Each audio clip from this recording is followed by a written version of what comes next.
This episode is brought to you by Alphasense, the AI platform behind the world's biggest investment decisions. The right financial intelligence platform can make or break your quarter. Alphasense is the #1 rated financial research solution by G2. With AI search technology and a library of premium content, you can stay ahead of key macroeconomic trends and accelerate your investment research efforts. AI capabilities like smart synonyms and sentiment analysis provide even deeper industry and company analysis. Alphasense gives you the tools you need to provide better analysis for you and your clients.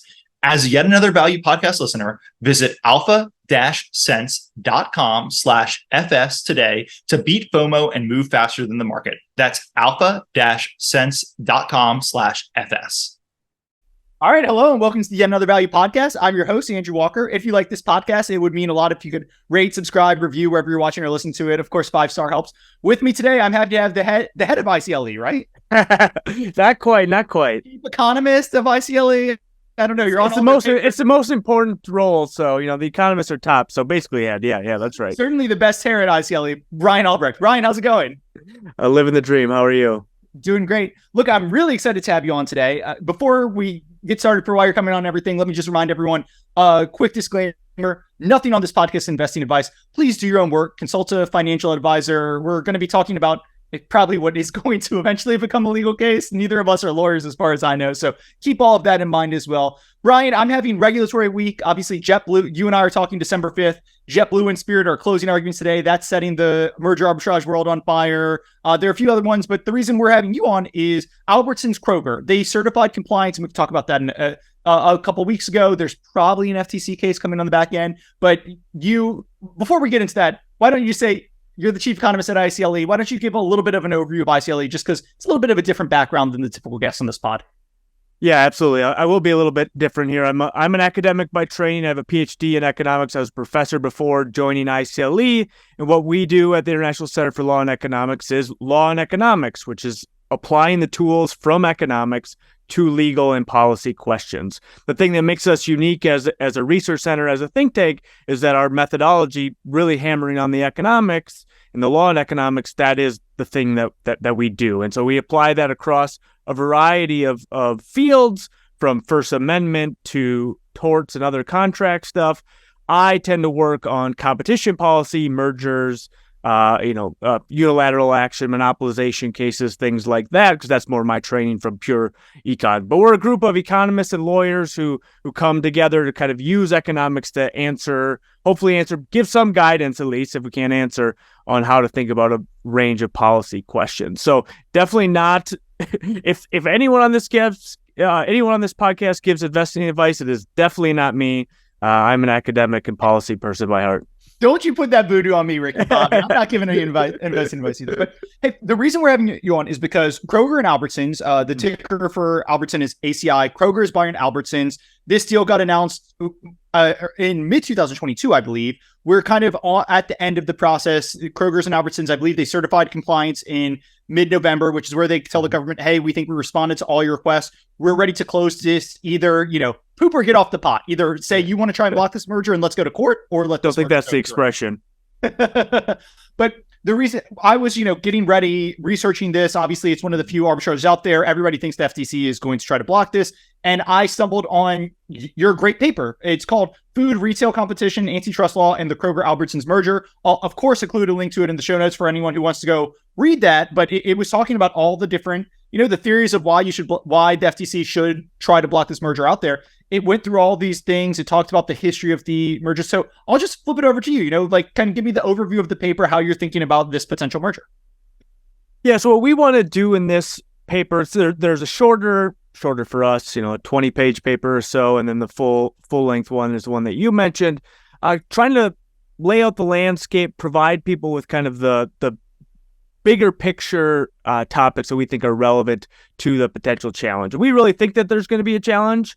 Now I'm getting a little bit more hesitant because of the exact timing that you talked about, of the FTC needs to move quick if they're going to do something here, or don't need to, but it becomes much more difficult if the deal starts to close.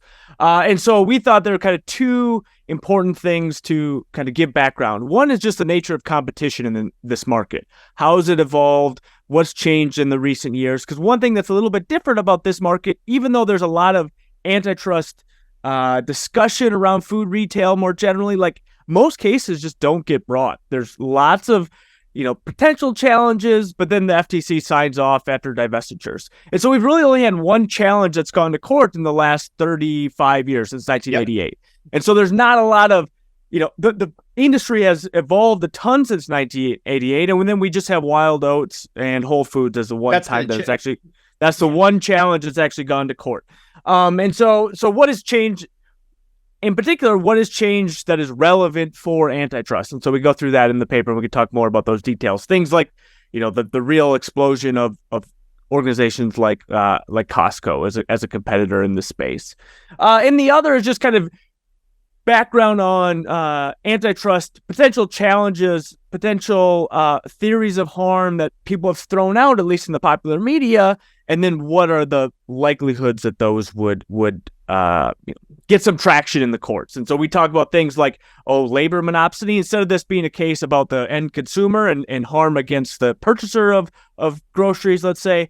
Actually, maybe the concern is the effect on workers or the effect on suppliers. And we go through some of those theories of harm.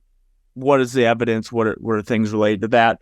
And then just try to, provide overall context. We have 5 sections now. I'm blanking on the exactly all the 5 of them, but really trying to be that someone like yourself, someone who's, in the media, maybe isn't so much in the antitrust world, try to give a little bit of background of how we should think about these things. It comes out before any challenge. We see any challenge now. If there's a challenge, we'll try to grapple with the exact arguments made, by the FTC if they do that. All I heard when you close that up is I heard, hey, if and when there's a challenge, we're going to have a great follow-up podcast as we kind of go through the FTC. So let me start right at the front of your paper. And again, I'm going to include a link to the show notes. Go read the paper, or at least, there's a overview that's like 5 pages that really hits on the key points. If you're feeling really lazy, just 5 pages, all I'm asking. But right at the start, you say, hey, if the FTC tries to block this, the direct quote, I believe, is, this would go against the analytical framework that the FTC has been using, as you said, for the past 35 years. So could you maybe talk about that analytical framework? And that might step on some future questions, but I think that's the most important questions to start with. Yeah, so an important part about our paper is we're not trying to argue that, like, hey, the way that we think that antitrust works. We're free market libertarians. Yeah. Let it all go through. Let it rip. No, it's like, let's go on what the FTC has done, the precedent both in the courts when that has happened, and these consent orders, consent decrees that they sign. The way that the FTC has historically looked at these types of mergers, historically meaning also in the last few years, also under Chair Khan. There hasn't been a grocery store merger that's gone through under Khan, but there's been related ones in like gas stations and super gas stations and convenience stores. That's where 7-Eleven Speedway, I think, was. Yeah. And so these are, it's not a complete analog, but they've gone through with divestiture. So the usual way that these are approached by the FTC is they look at the merger overall, lots of stores maybe involved, lots of overlapping markets. They have concerns maybe, but those concerns are really somewhat local, that there's a particular city, there's a particular region, a county here or there on which we have concerns. And all these have been couched in the language of consumers, final consumers. We're worried if this merger goes through, consumer prices will rise in Minneapolis, for example, where I'm at. Okay, well, in order to allow it through, the FTC says, okay, we can allow it through if you divest stores in these particular markets, and they list out 20 of them, 30 of them, whatever is 100 of them, whatever it is, that these are the markets we're concerned about. And then they allow it to go through. Because usually what you have, it's the same thing you have in the Kroger-Albertsons case, is 2 companies that don't overlap that much. Like, most of their stores are completely separate. If they're completely separate, there's hard to make an antitrust case that there's a real concern, right? If Kroger has a bunch of stores down in Georgia and Albertsons has a bunch of stores up in Massachusetts or whatever, okay, yes, they're big companies nationally, but they're not competing with each other, at least from the consumer front. Oh, but actually they overlap in a few districts. Let's worry about those. And that's the way that the FTC has proceeded. We go through a bunch of cases in which that's true. And we say, okay, we're going to divest. We're going to define the market this way. Given this market definition, we have concerns in these 20 markets. got to get rid of some of the stores, sell them to a third party in those stores. And that's how the FTC has historically looked at these kind of food retail cases. And if our argument, kind of our overarching argument, is if that's the approach that's going to happen, that the FTC is going to continue to take, and we argue, now here's where we argue they should continue to take. We shouldn't break from precedent too drastically at any one point. People need to know what the government's going to do. They need to understand what the government's going to do. Given this precedent, and we think it should stay towards that, something like this should happen in the Kroger-Albertsons case, where the Kroger and Albertsons don't overlap too much.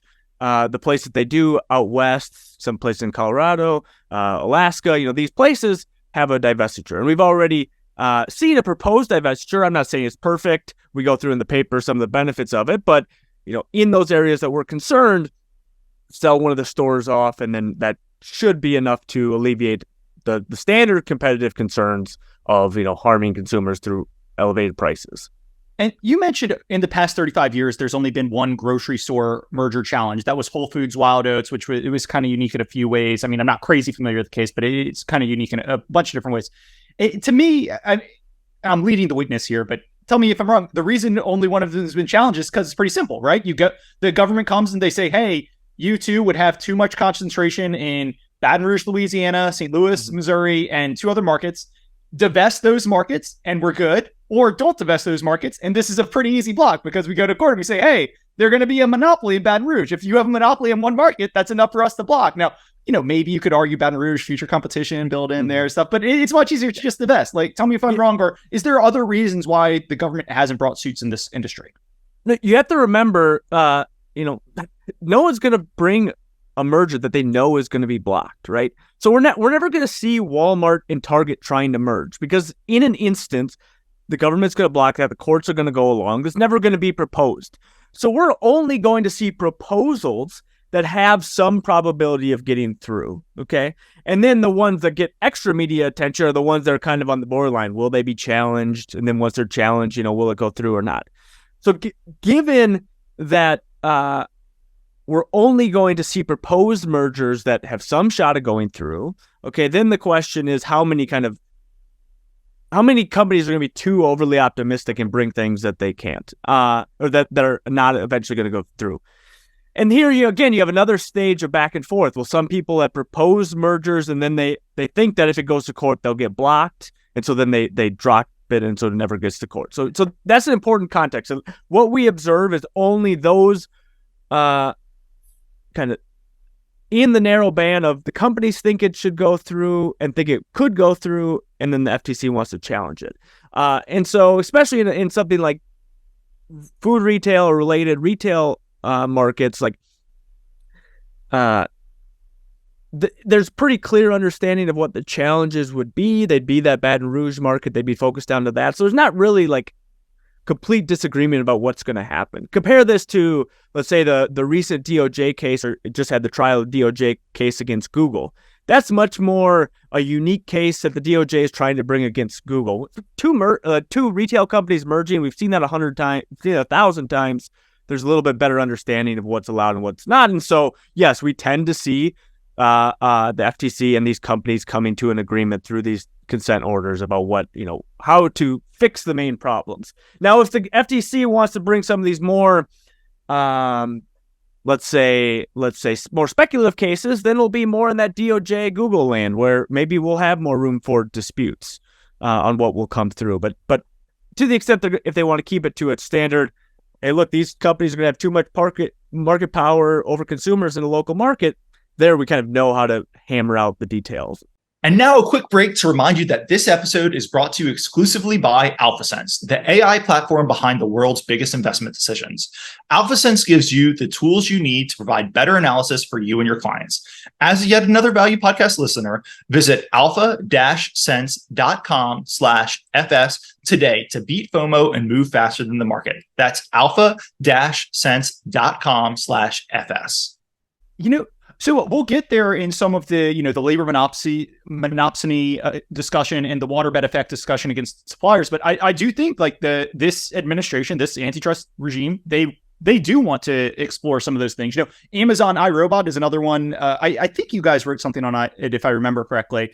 That's another one where I think most administrations, even though Amazon's big, would not have brought something, but Amazon's very big and this administration wanted to bring it. Before we get there, I do, the two main things that I found everything in the paper interesting, but the two main things I wanted to discuss were obviously the divestitures. But before, let's start with, you argue, hey, historically, over the past 35 years, they've only looked at kind of grocery stores when they've judged these antitrust. And I think the grocery store, the standard is someplace the once a week shopper can go shop at. And you say, hey, A, the once a week shopper is no longer the norm, and you give some stats there. But B, you argue, and this was the really interesting thing to me, something like Costco historically would not have been included in kind of the competitive set, right? You say, hey, look, with Costco, with Instacart delivery services, the competitive set is actually a lot larger than historically the FTC has used. And because of that, this merger probably should go, like, if it was already going through, it should go through even more. But I guess that is diverging from precedent. It makes logical sense to me.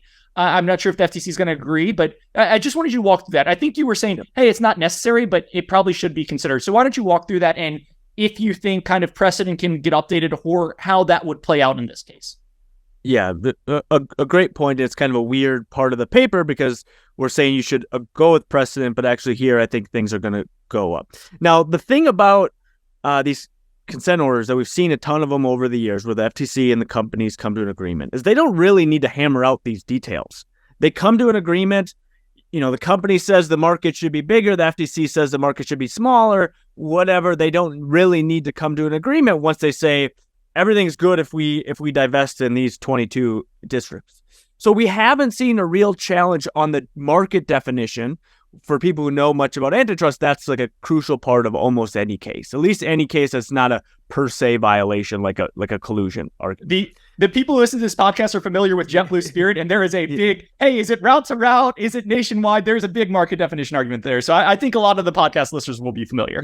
Yeah, exactly. And so we argue that, okay, all these consent orders go back to the market definition of a supermarket, which is slightly different than a grocery store because it also includes a bunch of non-grocery items, where, as in the FTC's world, you can get, or in the FTC's wording, they can get most of your, or almost all, I forget the exact wording, almost all of your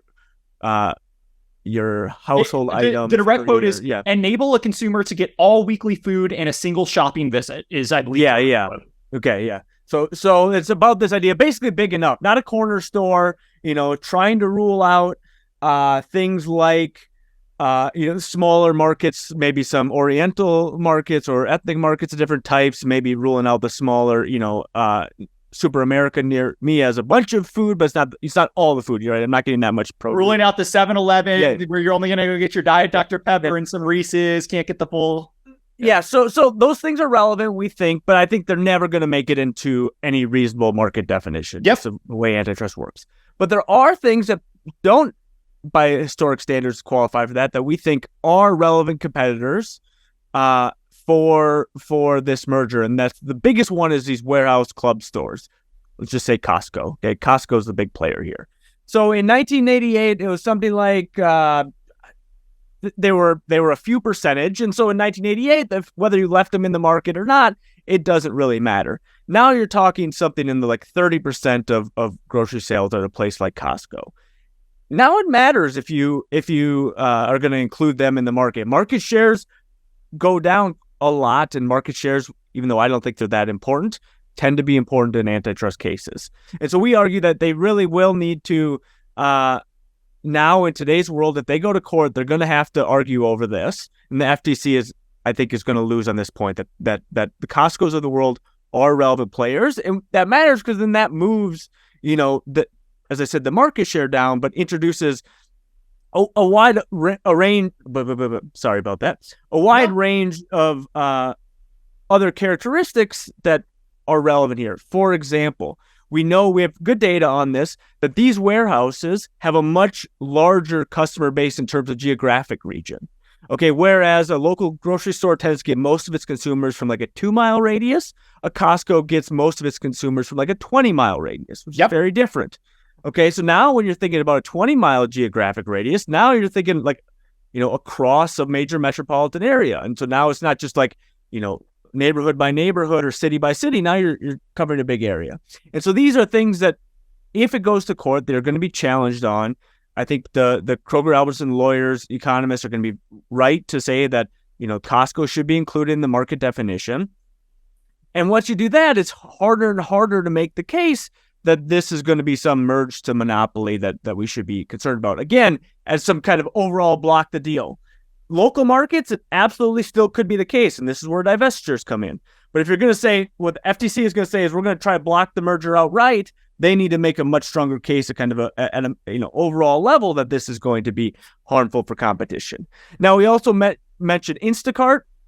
Again, this is one of those... Can we go to Instacart in a second? Because I just want to follow up on two things you said there, and then I definitely do want to talk. So one thing let's just start with, historically, the FTC, these companies have not included them in market definitions. Do you think Costco, the warehouses, should get included in the market definitions? That's like an updating of the market. I completely agree with you. I think it's obvious. All my friends have Costco cards. I live in New York City. There's not a Costco. I wish I had a Costco card. Like, I think it's completely obvious that Costco should get included. And as you said, that's great because a Costco pulls for 20 miles, a grocery store pulls for 2 miles. So that really expands, creates a lot of competition. Is there precedent for adding? And now, obviously, there's not a market definition set in stone where, like, the airline industry is this, but is there precedent for if this case was more on the border, for a judge saying, hey, 30 years ago, the market was this, but this new group of competitors has entered the market? Has there been precedent for that? Yeah, I don't think it's a great question. I don't have something off the top of my head, but these market definitions are disputed every time. So I can't imagine we can really think of them as precedent in the same way as some other aspect. Yeah. The only one I could think of off the top of my head is Office Depot, Office Max, I believe, had the merger and got blocked. And then 10 years later, it was okay. Or everybody thinks Dish DirecTV, that got blocked 20 years ago, but it would probably, not definitely, but because there are still actually some rural areas where satellite TV is important, it would probably get through today, but that's more increase in competition. But I just think, I haven't seen it before. And in the airline context, I mean, different cases have brought up, well, do you include I forget the exact labels, the low cost carriers versus the ultra low cost carriers, and that comes up in the Spirit JetBlue. It came up in the American Airlines, JetBlue Northeast Alliance. So I don't know if there's this secular trend of like including more and more of these competitors over time, but each new case, there's a new dispute over which of these should be included, which are like the comparable airlines. There it's a little bit different because, we're often talking mostly about the major players. And so we only have like 12 companies that we're really thinking about. And so it's like, oh, do we include 8 of the 12 or do we include 6 of the 12 or, so it's a little bit different in that context. It's disputed every time, but it's definitely up for grabs in any debate. Courts will, an important thing I keep bringing up in like every conversation I have about antitrust is an important thing to realize is that the average judge in the course of her career only sees 2 antitrust cases.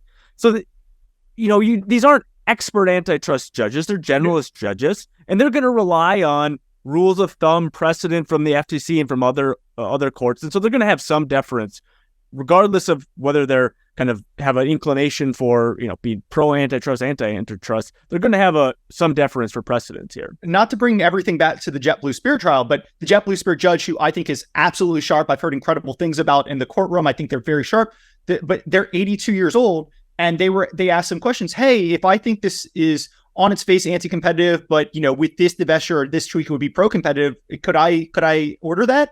And me and everybody who's done antitrust for a while has been like, absolutely you can, but the judge was honestly asking, and it's because he's 82 years old. He's one of the most respected judges out there. And this is his first antitrust trial after like 40 years on the bench. So yeah. There's one other thing you said in that Costco thing that I wanted to ask you before we went to delivery service. You said, in my opinion, market shares couldn't matter.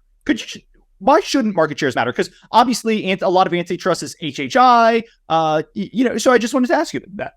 Yeah. So I think one thing about antitrust that is, so from a purely, like if I was teaching, economics 101, like I used to, or intermediate microeconomics or something like that, I would make a big deal about the fact that that concentration measures don't tell us a lot about the competitive nature of markets.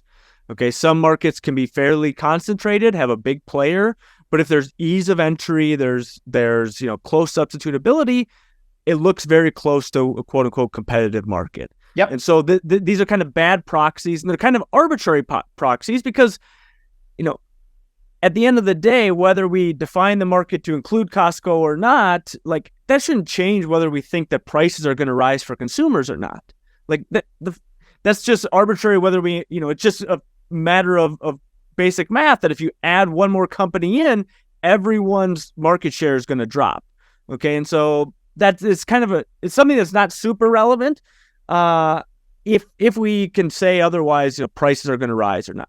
Now, in antitrust cases, it turns out to actually be very common to stress over the market definition, to stress over the exact market shares. Some of that is precedent-based. Different cases throughout time have really hung on to a 30% number, a 50% number, things like that. Some of it is just in the absence of really good data. It's kind of a simple proxy that people use to get an intuition of whether things are going to be anti-competitive or not. I think we rely too heavily on that. I think that we have a large literature within economics, and I've written about this fairly extensively on our ICLE blog, Truth on the Market, and on my own newsletter, Economic Forces. You can check those out. But lots of places where we see high concentration are places that are super competitive. And we see this when like trade barriers fall. Okay, trade barriers fall. What I mean by that, like we sign a free trade agreement, let's say in Europe, a bunch of European countries sign a free trade agreement. Okay, it's easier to trade. Basic theory says what should happen? These markets should be more competitive because now you can more easily ship from Germany to France without these international borders getting in the way. In that, when we observe those types of agreements, maybe more subtle than the European Union and things like that, when we observe decreases in trade barriers, concentration rises because the best company gets more of the market. Okay, put it another way. Think about the rollout of Walmart. Okay, so before Walmart, this is a very simplified story, obviously, but before Walmart, there's a bunch of little independent grocery stores throughout the country. No company has that much market share at the national level because, there's a few stores in Minnesota, there's a few stores in Louisiana, there's a few stores in New York. Okay, now Walmart comes in, is more efficient, there's lower prices, captures a larger percentage of market share. But what do we see overall? Prices dropping, quality improving, price-adjusted quality improving. Okay, the reason we see concentration was because there was competition for the market. And so we can't just look at things and say, oh, it's concentrated, therefore it's not competitive. It's not concentrated, therefore it is competitive. These are very imprecise proxies, and I think we should, I'm not going to say do away with them entirely. Again, I get the heuristic role they play, and it is, as a matter of fact, courts do care about it, okay? But many economists, myself included, push that we should probably put a little less emphasis on it, at least. Hey, I'm with you. And, just to me, Kroger's, Albertsons going through, it's like, hey, Kroger's, we'll talk about divestiture in a second. Kroger's was trying to give these stores away and nobody wanted them. Like, if that's not the sign of these stores are not great, like the businesses trade for 5 times EBITDA, like these are not good businesses. And Kroger's and Albertsons coming together, resulting in an increase in price to, now maybe in 1 or 2 markets, as you said, maybe, sure, whatever, but it resulted in an increase in prices to consumers is so laughable to me. Anyway, last thing I wanted to ask about, delivery services. And these have really risen over the past 5 years since COVID. Like before COVID, if you tried to launch a delivery service, I can't remember what the delivery service in the .com bubble was, but outside of New York City itself, which is probably the densest place in America, you tried to launch a delivery service. It was a disaster because you know what? Consumers just didn't want to. It actually cost you time to go in your car, go to the grocery store, shop, come back. When you presented that price to consumers were just revolting, to say nothing of. They like to pick their apples and all this sort of stuff. But delivery services have risen. So I'm rambling. I'll turn it over to you. How have delivery services kind of changed the market index, and why do you think they should be included here? Yeah. So I don't know exactly what it means to include them, but we think it's definitely something that you should think about and the FTC needs to think about. What are the impacts of it? There are a few reasons why. One is that it opens up and expands the market to the extent that people use delivery services, whether there's a third-party app like Instacart or whether it's like I have a subscription to, what's it called? Walmart's one. I forget what it's called. Walmart Plus, I think. Yeah. Walmart Plus, yeah. Where they deliver. that expands the market. I get delivery from a Walmart that's about 10 miles away that I would never go to if I'm driving. Okay, but I get delivery from it. Now, if that's a real option, and that's a real percentage of the market that are people that are exercising that option, okay, that changes the geographic nature of it, and along with that induces more competition. To take the extreme example on Instacart, you pull up Instacart where I'm in the suburbs of the Twin Cities. Okay, realistically, driving to get groceries, there are like 2 spots I would go to. There's an Aldi and a local spot. Okay, but Instacart, I counted something like 17 grocery stores, not the food stuff, not the pet food stuff, not getting delivery from CVS, like 17 grocery stores that I can get delivered from. That's got to be relevant to thinking about the nature of competition. If let's say even like 5% of consumers use that. If 5% of consumers can open up their phone and almost instantaneously get quotes for prices from 17 different stores, that's intense competition right there. And it matters for how we think about the market power that Kroger and Albertsons would have. And as you said, if a Kroger, if their market definition was 2 miles, right? And if for some reason this closed and they'd have market power in that 2 miles. Well, with Instacart, if Kroger tries to boost their prices up, I do it all the time. Like for some reason, I love bell peppers, and bell peppers have been wildly expensive. And a lot of times when I'm getting my Instacart order, I'll just look at the 3 grocery stores nearest me and I'll see which one has the cheapest bell peppers. And that would be a check on them. That bell peppers is silly, but it would be a check. If the Kroger next to you tried to raise prices and eggs all of a sudden were $12 for a dozen, you would just go to the next thing and be like, oh yeah, those are normal. So that is a check. It absolutely expands the market definitions. I am completely with you, but it is interesting because that is very new. And I could see, judges tend to be older. I could see a judge, Costco's absolutely going to be in their mind. I could see a judge having a little bit of problem with the delivery services just because they're skewed younger. And antitrust is one person. It is one person's decision. And even if you're the most unbiased person, your personal things come in. I could see them kind of dismissing it, but I'm with you. Delivery services. I want to ask about, let's go to divestitures next. But before we get there, any just wrap ups on wholesale clubs, delivery service, competition that you think we should talk about here? Yeah, just that, it's all about trying to make the argument. It's all about whether after the merger, Kroger and Albertsons will have the power to raise prices on consumers, and all of these things are they don't settle the, they don't completely decide the case, but these are things on the margin that to me seem like they're putting more and more competitive pressure on this industry, which is, historically it's been a low margin industry. Absolutely, it's gone through ups and downs, and so there's lots of, It's not an industry just at like first glance strikes of market power because you don't see this kind of control. Put aside arguments about inflation, and food inflation, which has a whole different cause, has nothing to do with antitrust. This is a market that seems pretty competitive, and so I think the FTC is going to have a hard case on this front. So.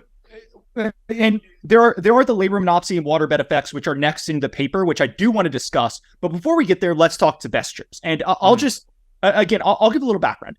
Divestitures, everyone is terrified. Divestitures are normally how you solve, right? You and I want to merge. We're going to have a market problem in Hawaii. Well, we divest my Hawaiian assets and now we're good. Everyone is terrified of divestitures in retail in general because there was the 2014, I think, Albertsons and Safeway merged. They got rid of some of the Safeway stores that were going to be anti-competitive. I think they got rid of them to Haggen. It was a disaster. You walk through the disaster. I'll turn it over to you in 1 second. But everybody's so scared of divestitures because every time I talk to anyone, I say, "Hey, could you divest to get fixed here?" And they say, "Oh my God, the Albertsons Haggens thing, like it was such a disaster." I think regulators are terrified of it. Everyone's just scared of it. So I'll flip over to you. What do the divestitures do? We can talk about the divestiture package they have in place here, but I do kind of want to address that because even before this deal came out, every time I would talk to anyone on antitrust, people were just terrified of the divestitures to fix the antitrust problem. Yeah, absolutely. And it's something that courts and the FTC and the companies actually absolutely have to take into account, that divestitures don't always work as planned.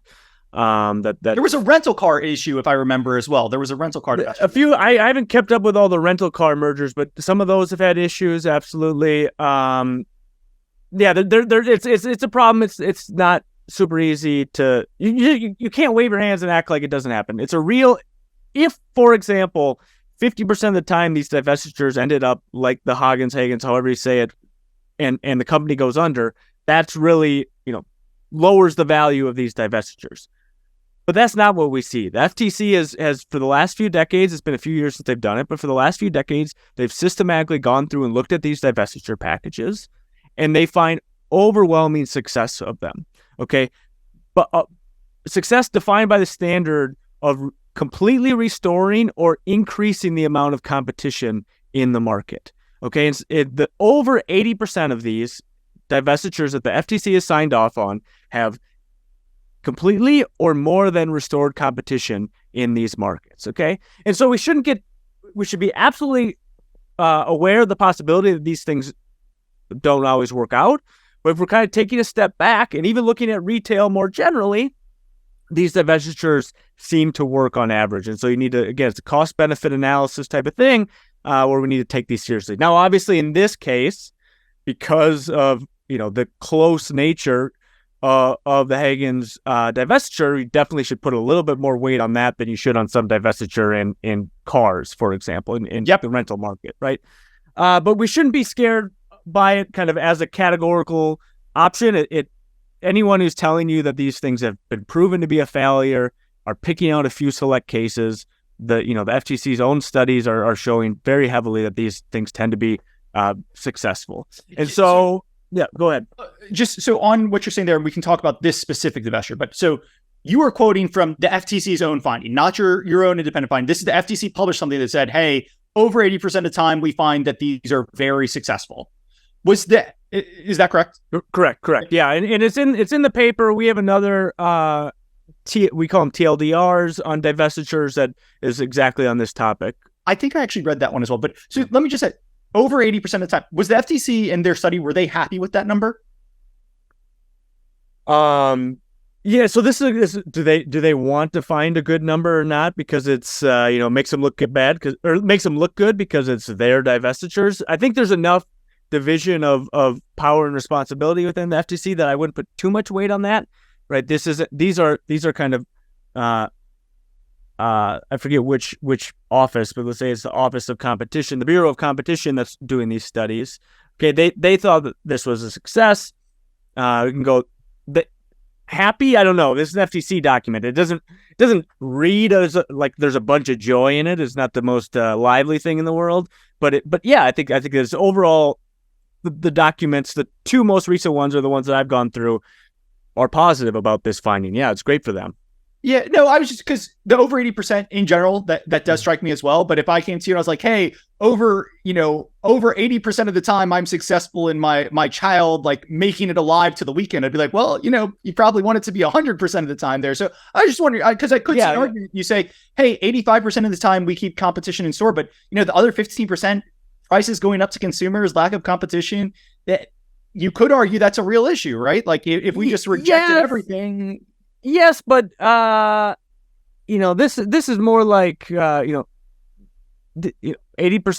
in basketball or in baseball, especially, would be a crazy high number. I completely get your point, but this is a market this is a world in which we don't tend to see 100% success in anything, right?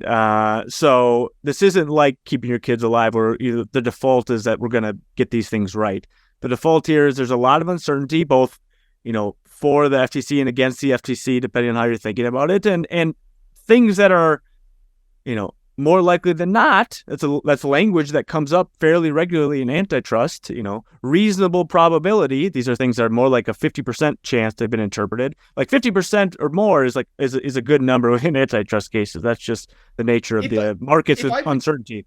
Correct me if I'm wrong. If I went to the court and I said, hey, based on precedent, and we think this divestiture follows precedent, there's an 80 to 85% chance that this maintains or increases competition, I think the court would have to let that through, right? It's kind of like yeah, for sure. That's beyond the kind of level of confidence that the court expects in these things. Absolutely. If you got the FTC to agree that this had a 80% chance of restoring competition in every market, in market by market, I think the court would have to let it through. Absolutely. Yeah. And look, I could be right. I think, again, Kroger's and Albertsons versus Costco, Walmart, Amazon, all these guys, I really don't see outside of specific markets any chance of competitive harm. But again, biased. Let me ask. So we've talked about the historical issues with divestitures. Let's ask about this specific divestiture package, because it's interesting, right? Like the issue with the Haggen precedent, and people can read the paper for the president. That was like a grocery store that had 10 stores that bought 150 divestitures. Like, they were just overwhelmed. They were not ready to buy this. And this divestiture package, the buyer here is interesting. So I will just, instead of recounting the story myself, turn it over to you. Yeah. So who knows to what extent this package is a reaction to the other one. It's a very different purchaser, or proposed purchaser.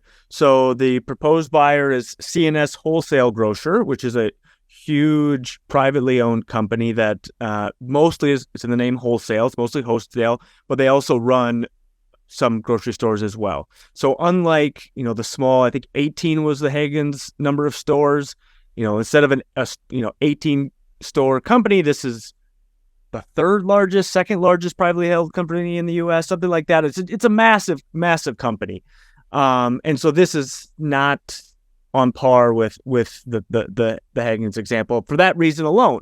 And that matters for a variety of reasons, because one concern is that the company goes under. That's the extreme example, that the company goes under and then they sell it back. Then the stores go under, and then, worst case scenario, then the stores get purchased by Kroger and Albertsons again. Like, that's the worst case scenario.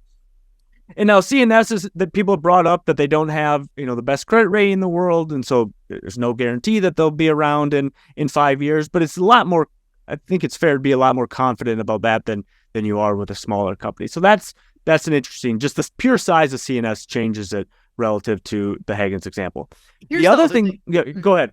Oh, I was just going to say, so Spirit JetBlue, you buy Spirit, you eliminate like all their back office, all their routes, all their loyalty programs, everything. Like, that's really hard to, then the divestiture buyer goes under, whatever. That is really hard to unscramble and recreate.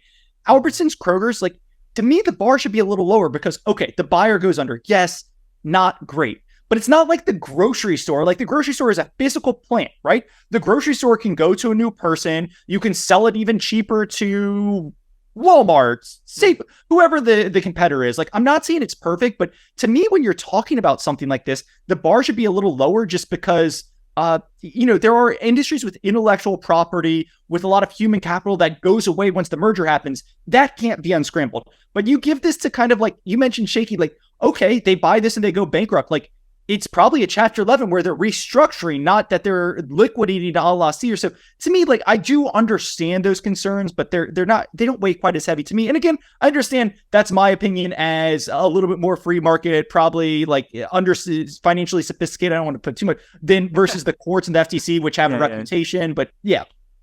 Yeah. No, it's absolutely fair and something to think about. How much weight it gets in probably zero. Or probably that's what I'm saying. Probably zero weight. Understand that's not a legal precedent, but and it's an important thing because there's a lot of subtleties in this proposed divestiture. So some of it is the physical stores, which sometimes the companies own, sometimes they don't. I don't know all the details on this, right? So sometimes you're divesting literally the property, the store that you own. Sometimes you're passing over like long-term leases, things like that. There's a lot of things here. So if it goes under, what do you lose? If it's literally the store can then just be recycled, well, that's great. It's not kind of the destruction that we think of with some sorts of bankruptcy. It's more of a reshuffling. But from an antitrust perspective, the fact that it then could go back to Kroger and Albertsons as a possibility, it didn't accomplish its goal. It might not, from the overall structure of the economy and thinking about wasted resources in bankruptcy, maybe it was very small, but in terms of, restoring competition, there's still the same effects that it hasn't restored it in the way that was initially thought with the divestiture. So absolutely true.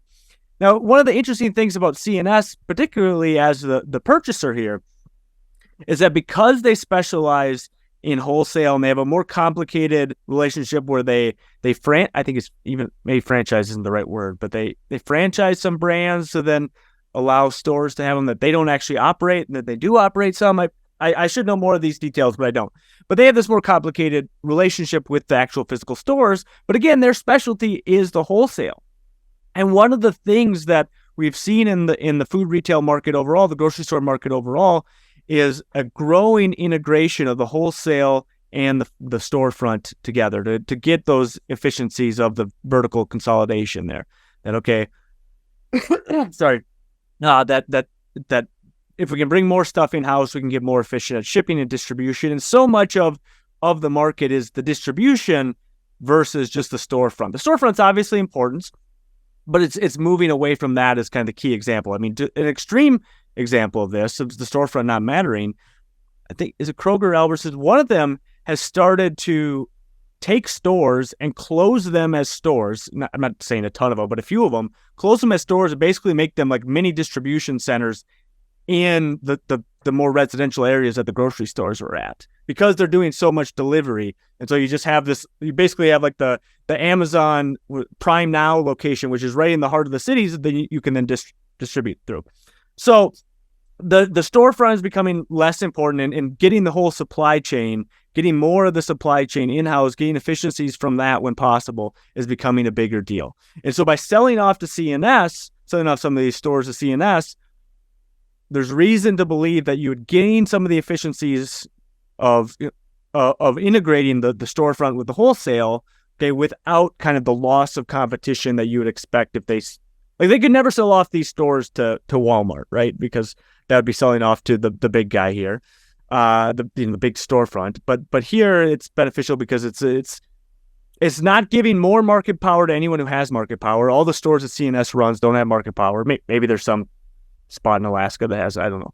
But as a whole, CNS is not a big enough player in the final distribution to have market power. But so instead of giving market power to someone, you're actually gaining efficiencies by integrating the upstream. It's not selling to you and me who would have no ability to operate these stores. It's selling to a credible player who has a business case for this, who has the sophisticated back office suit. I hear there's two arguments that I think some people have made that if the FTC does bring a case that are likely it's made that are novel. They're almost approaching the hipster antitrust level, and you address them. So I just want to talk about them.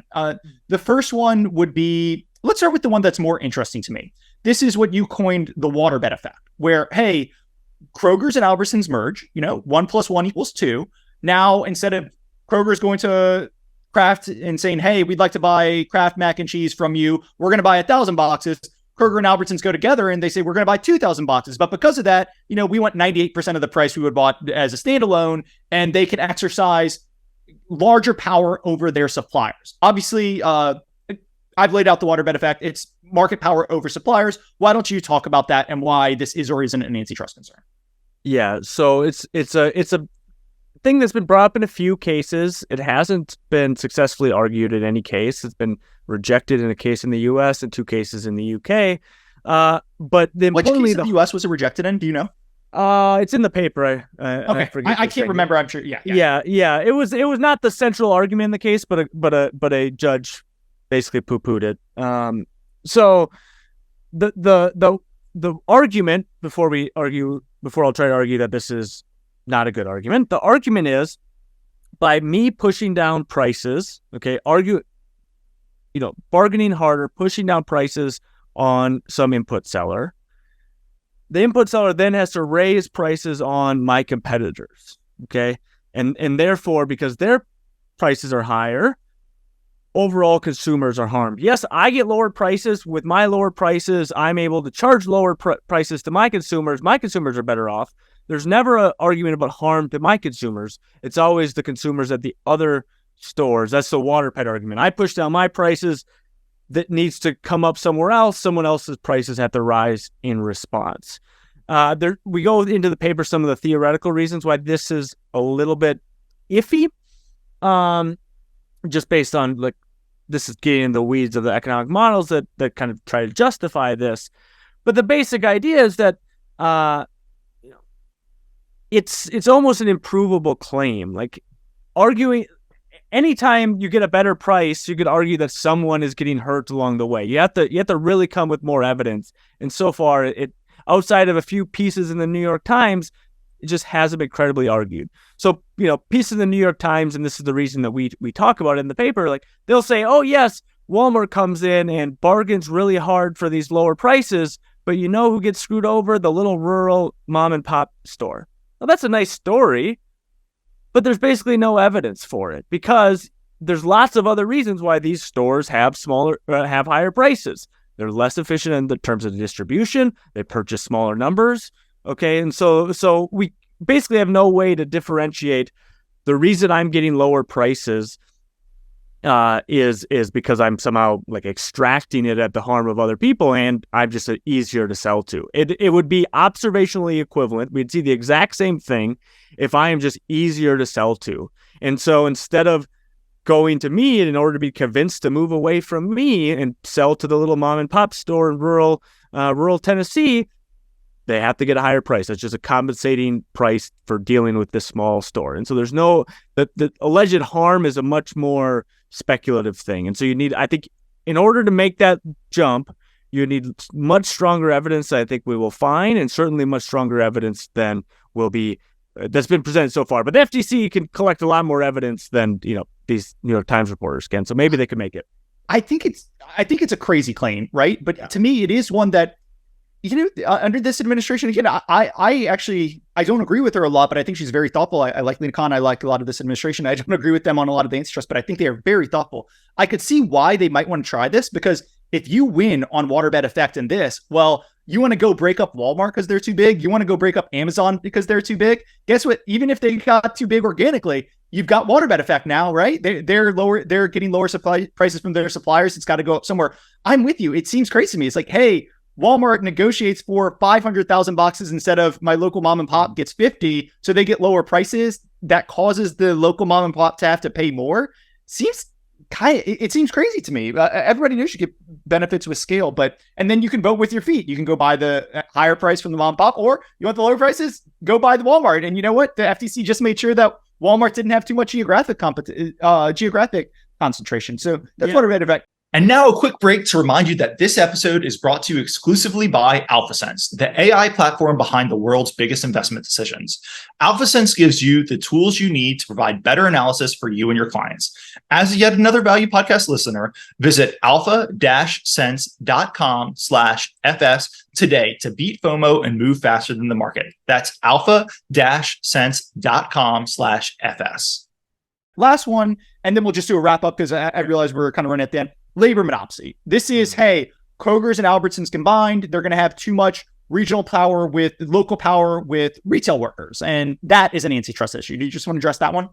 Yeah. And so this FTC and the DOJ along with it are trying to make a bigger push towards bringing more worker, also tying to buyers, sellers more generally, more cases on kind of not final consumer, but the people upstream. So the workers or input sellers in the Waterbed effect case.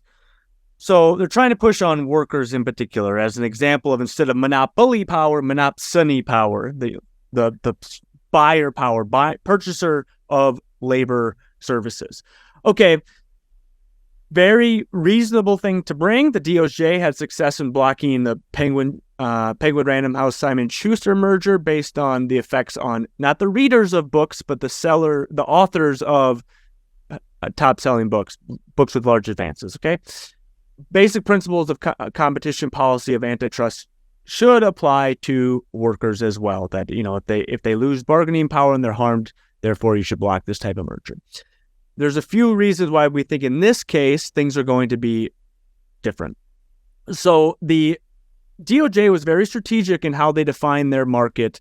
They defined it only for authors who are making over a $250,000 advance. Okay, famous Stephen King, the Brandon Stephen King testified. These are the big names, 250,000, big names. In that very small market, the two big players merging was successfully argued that it would harm those authors. It wasn't even argued that they would harm authors overall, because that's a much harder market to try to allege market power on. Lots of people are competing for smaller authors. The grocery store workers are much more like and even beyond the small authors, because even if Kroger and Albertsons are they're big employers somewhere, okay, lots of these people are going to lots of workers in this industry are moving between industries, and you need to think about that when you think about their labor options and what would happen. So there's just a lot less threat to be able to merge and lower wages, because these workers can go anywhere else. So you're not just thinking about them going to Walmart or Costco. Most of these workers transfer outside of the food retail industry. And so any kind of claim you have about having market power goes out the window if, the moment you try to drive down wages, they hop over to another industry. And so our argument, go ahead. No, please go ahead. Finish your argument. So our argument is this could be true in some towns, but if it's true in those towns, it's probably much more likely that we're going to observe the output market effects more. Like that's really, so why try to push a more extravagant theory that courts aren't as familiar with? If like there's a small town, if there's a medium-sized town in Colorado that has only a Kroger and an Albertsons, just do the standard output market case, and then you have the case. There's no reason to try to stretch it to labor markets. The other difficulty of bringing the labor market argument is that both of these companies are heavily unionized, and so any market power that now increased market power that the now merged company would have is counteracted by unions. And the reason, one of the main reasons to have unions is to bargain for better wages.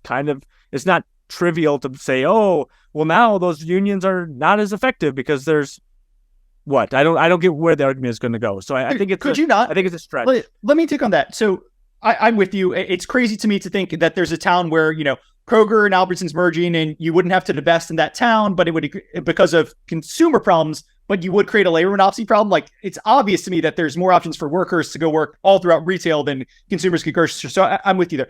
But let me just ask that one point, the union point, right?